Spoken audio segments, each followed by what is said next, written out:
60 రోజుల్లో మీతో ఇంగ్లీష్ అద్భుతంగా మాట్లాడిస్తాం. వెంటనే కాల్ చేసి జాయిన్ అవ్వండి.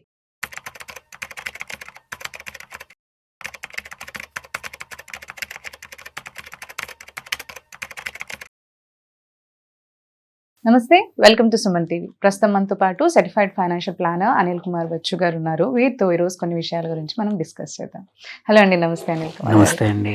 So as we were discussing about the investment, ఈ ఫాల్ తర్వాత మళ్ళీ తర్వాత ఇప్పుడు ఏంటంటే పెద్ద బిగ్ బ్యాంక్ తో మార్కెట్ కమ్బ్యాక్ అవబోతోంది అని వింటున్నాం.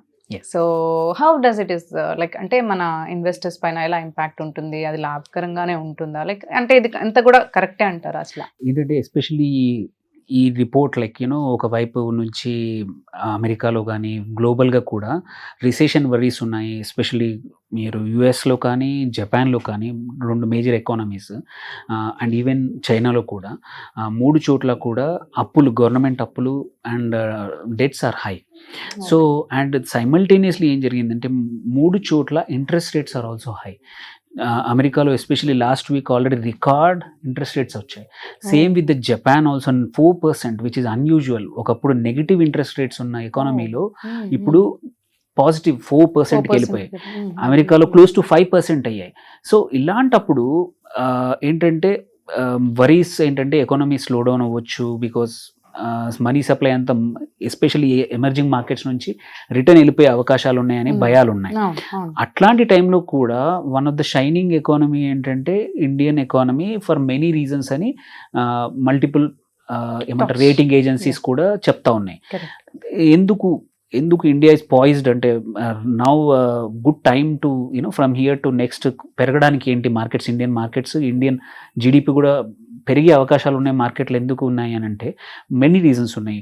ఒకటి మనం చూసాం ఏంటంటే లాస్ట్ ఫ్యూ ఇయర్స్ నుంచి oil prices were very high. అది ఇప్పుడు ఆల్రెడీ ఒక 25-30% కమ్ డౌన్.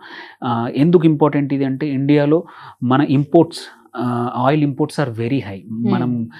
మన ఎక్స్పెండిచర్ ఇది డాలర్స్లో మనం చేసే దాంట్లో oil is one of the major అదే మేజర్. సో అది తగ్గిపోయింది, ఇప్పుడు 30% మన ఖర్చులు తగ్గిపోయినట్టే. సైమల్టేనియస్లీ ఇప్పుడు ఇంకా గవర్నమెంట్ ఆ రేట్లు తగ్గించలేదు కాబట్టి గవర్నమెంట్కి కూడా కావాల్సిన రెవెన్యూ వస్తుంది ప్రైస్ తగ్గడం వల్ల. ఆయిల్ మార్కెటింగ్ కంపెనీస్ కూడా making profits. So additional tax వేసింది గవర్నమెంట్, సో దట్ కంపెనీస్ యొక్క ప్రాఫిట్ కూడా లిమిట్ చేసింది. సో అట్లీస్ట్ నౌ గవర్నమెంట్ ఏదైతే ఉందో ఫిజికల్ తన ఏమంటారో డెఫిసిట్ అనేది మేనేజ్ చేయగలుగుతుంది ఆయిల్ రేట్ తగ్గడం వల్ల. సెకండ్, మనం చూసాము డే బిఫోర్ ఎస్టర్డే ఆర్బీఐ 2.5 లక్షల కన్నా ఎక్కువగా బోనస్ రూపంలో డివిడెండ్ ఇచ్చింది అనమాట గవర్నమెంట్కి. అది అనుకున్న 3 లక్షల కోట్ల కన్నా కొంచెం తక్కువ అయిండొచ్చు, but it is still very significant amount. 2.5 లక్షల కోట్లు హ్యూజ్ అమౌంట్ యాక్చువల్లీ. సో ఇంత అమౌంట్ గవర్నమెంట్కి ఇప్పుడు అవైలబుల్ ఉంది. ఓకే, దీనివల్ల ఏంటంటే వాళ్ళు అనుకున్న ఫిజికల్ డెఫిసిట్ ఏదైతే ఉందో 2.5-3 వరకు 3.5లో ఉంచాలి అనుకున్నది మేనేజ్ అయ్యే అవకాశాలు ఉన్నాయన్నమాట. దెన్ దీంతో పాటు ఏమైనా కొత్త ఇనిషియేటివ్ తీసుకోవాలన్నా కానీ ఆ డబ్బులు వాడుకోవచ్చు. మేక్ ఇన్ ఇండియా ఇనిషియేటివ్ కానీ ఆర్ కొన్ని ఇన్సెంటివ్స్ ఫర్ మ్యానుఫ్యాక్చరింగ్ కోసం గవర్నమెంట్ ఇస్తుంది. So that is a great thing. So దీంతో పాటు గ్లోబల్ ఇన్ఫ్లేషన్ కూల్ డౌన్ అయింది. గ్లోబల్ కన్నా ఇండియాలో ఇంకా ఇన్ఫ్లేషన్ మీరు చూసుకుంటే వన్ ఆఫ్ ద లోయెస్ట్ ఇప్పుడు మన ప్రైమరీ ఇన్ఫ్లేషన్ మనం చూసుకుంటే చాలా తక్కువ ఉంది. Like for next how many years? At least next 6 to 1 months to 1 year అయితే ఇన్ఫ్లేషన్ ఇప్పుడు తక్కువ ఉంది. వర్షాలు కూడా బాగా పడతా ఉన్నాయి. ఆల్రెడీ వీట్ బంపర్ హార్వెస్ట్ వచ్చింది అండ్ ప్రెడిక్షన్ ఫర్ ఈ current monsoon also is very good అనమాట.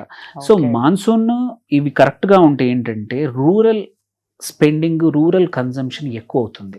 ఎందుకంటే డబ్బులు విలేజెస్లో ఉంటాయి, రూరల్ ఎకానమీలో డబ్బులు వస్తే అగ్రి అలైడ్ సర్వీసెస్ అండ్ ఊళ్ళో రూరల్ డిమాండ్ కూడా పెరుగుతుంది. రూరల్ డిమాండ్ పెరిగింది అంటే సో ఇట్స్ హెల్ప్, మొత్తం ఇండియన్ మార్కెట్స్ కూడా చాలా హెల్ప్ఫుల్ అవుతాయి. So that is another major thing. So and ఇంకొకటి ఏం జరిగిందంటే మంచిగా చెడ కన్నా రూపీ వాల్యూ అనేది అగైనెస్ట్ ద డాలర్ స్ట్రెంగ్త్ అయింది. డాలర్ ఇండెక్స్ వీక్ అయింది, ఎన్ని రోజులు యాక్చువల్లీ లాస్ట్ ఇయర్ మనము డాలర్కి against we were weak, but other currencies కన్నా మనం స్ట్రాంగ్ ఉండింది లాస్ట్ ఇయర్. మొత్తం నేరేటివ్ ఏంటి, మన రూపీ వీక్ అయింది డాలర్ కన్నా అని. కానీ at the same time weather it is pound కానీ ఎన్ కానీ మిగిలిన కరెన్సీస్ కన్నా మనది వాజ్ బెటర్. సో నౌ ఇప్పుడు ఈ సంవత్సరం స్టార్టింగ్లో జరిగింది ఏంటంటే, ఇప్పుడు జరుగుతుంది, ఇప్పుడు లాస్ట్ 4-5 months నుంచి డాలర్ ఇండెక్స్ వీక్ అవుతుంది, రూపీ స్ట్రాంగ్ అవుతుంది. So this helps in some of the imports bill కానీ కొన్ని ఈ మేనేజ్ చేయడానికి కూడా ఇట్స్ ఇంకొక అడ్వాంటేజ్. యా, కొన్ని కేసుల్లో మనం ఎక్స్పెన్సివ్ అవుతాము, బట్ చాలా కేసుల్లో మనం కొనే దగ్గర మనం కొంచెం స్ట్రాంగ్ అవుతాం. సో మన ఏదైతే మనం ఇంపోర్ట్స్ చేసుకుంటామో అక్కడ అక్కడ ఇక్కడ ఈ సేవింగ్స్ అనేది సిగ్నిఫికెంట్ అవుతాయి ఈ రూపీ స్ట్రెంగ్తన్ అవడం వల్ల. దెన్ సో ఈ ఆయిల్ ఇంపోర్ట్స్ ఇవన్నీతో పాటు డొమెస్టిక్ ఇన్వెస్టర్స్ కూడా రెసిలియంట్ ఉన్నారు. మనం చూసాం మొన్న ఆపరేషన్ సింధూర్ లాంటివి జరిగిన యుద్ధ వాతావరణం ఉన్న మన మార్కెట్స్ ఏమి కరెక్ట్ అవ్వాలి. అవును, అది ఎఫెక్ట్ పడలేదు మనకి. Only it was down when only internationally ఆ సిచ్యువేషన్ జరిగినప్పుడే మార్కెట్ అంటే ఏంటంటే it shows confidence of investors భయపడట్లేదు. ఇండియా మీద నమ్మకం ఉంది, ఇండియన్ మార్కెట్స్ మీద నమ్మకం ఉంది, ఇండియన్ గవర్నమెంట్ యొక్క రెస్పాన్స్ మీద కూడా నమ్మకం ఉంది. దిస్ ఈజ్ సో ఇంపార్టెంట్ ఏంటంటే ఇండియన్ గవర్నమెంట్ అనేది ఏదైనా సరే గవర్నమెంట్ ఒక దగ్గర స్టేబుల్గా గవర్నమెంట్ ఉందనుకో, మార్కెట్స్ లైక్ దట్ అనమాట. ఎందుకంటే వోలటిలిటీ తక్కువ ఉంటుంది, అన్ఎక్స్పెక్టెడ్నెస్, ఫ్రీక్వెంట్ చేంజెస్ ఏ ఉండవు, పాలసీ చేంజెస్. ప్రభుత్వం స్ట్రాంగ్ ఉంటే ఏదైనా ఒక పాలసీ తీసుకుంటే నిలబడతాం. ఎగ్జాంపుల్ జిఎస్టీ కానీ మెనీ డిఫికల్ట్ బిల్స్ కూడా లాస్ట్ 10 years పాస్ కావడానికి కారణం ఏంటంటే ఒక స్ట్రాంగర్ గవర్నమెంట్ అనమాట. సో ఇవన్నీ చూసుకొని మనం ఇంకొక మేజర్ మనం లాస్ట్ 1.5 months నుంచి చూస్తే ఎఫ్ఐఐస్ ఎవరైతే లాస్ట్ 7-8 months నియర్లీ 1 year డబ్బులన్నీ అమ్మేసి తీసుకెళ్ళిపోయారు, only DIIs domestic institutional investors మాత్రమే కొంటా పోయారు. మన లాస్ట్ ఇయర్ ప్రాబబ్లీ జూలై నుంచి మనం until as recent as last month వరకు కూడా డిఐఐస్ వర్ కన్సిస్టెంట్ అనమాట. వేరేజ్ ఎఫ్ఐఐస్ చూసుకుంటే లక్షల కోట్ల స్టాక్స్ అమ్మేసి వెళ్ళిపోయారు. బట్ చేంజ్డ్ ఎప్పుడైంది, మొన్న ఏప్రిల్ మే నుంచి ఇప్పుడు it has come back again. రోజు మనం చూస్తూ ఉన్నాం, ఎవ్రీడే ఎఫ్ఐఐస్ నెట్ యాడ్ చేస్తూ ఉన్నారు. సో దట్ రిఫ్లెక్టెడ్ మన మార్కెట్ కూడా మళ్ళీ 25,000 దగ్గరకు వచ్చింది Nifty. Even during operation Sindoor ఇట్లాంటి టైంలో కూడా FIIs were pouring the money. They were still there consistent. They were still adding. So that actually shows mana only domestic institution investors gaani domestic retail investors e kaadu FIIs kuda strong undi anamata. If that situation would be continue aina gaani they would have ante ఆలోచించే వాళ్ళేమో, but they stopped it. Yes, ceasefire kuda jarigindi oka rakanga manchide. So only కొన్ని సెక్టార్లు మాత్రమే తప్ప, tech sector, metals తప్పించి వేరే అన్ని కూడా sectors like whether it is utilities కానీ గవర్నమెంట్ బ్యాంక్స్ కానీ they were very strong.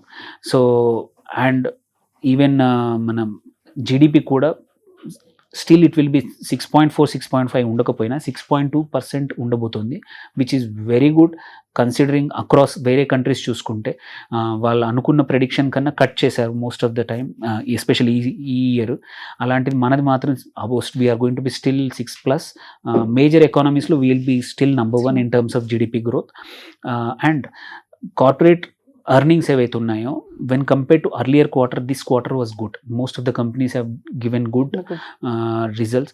So this combined with monsoons coming, అంటే favorable monsoons prediction ప్రకారం కలుపుకుంటే next quarter also could be good. So that is another advantage. Not always ఏమంటారు only గ్లోబల్గా macro సిచ్యువేషనే కాదు, company financials returns కూడా బాగుండి it supported markets can go much higher అనమాట. So and also ఇంకోటి ఏంటి, మన ట్రేడ్ అగ్రిమెంట్స్ అన్నీ కూడా సైన్ అవుతా ఉన్నాయి. ఆల్రెడీ యూకేతో మన ట్రేడ్ డీల్ అయిపోయింది, మల్టిపుల్ కంట్రీస్తో ట్రేడ్ డీల్ జరగబోతూ ఉన్నాయి.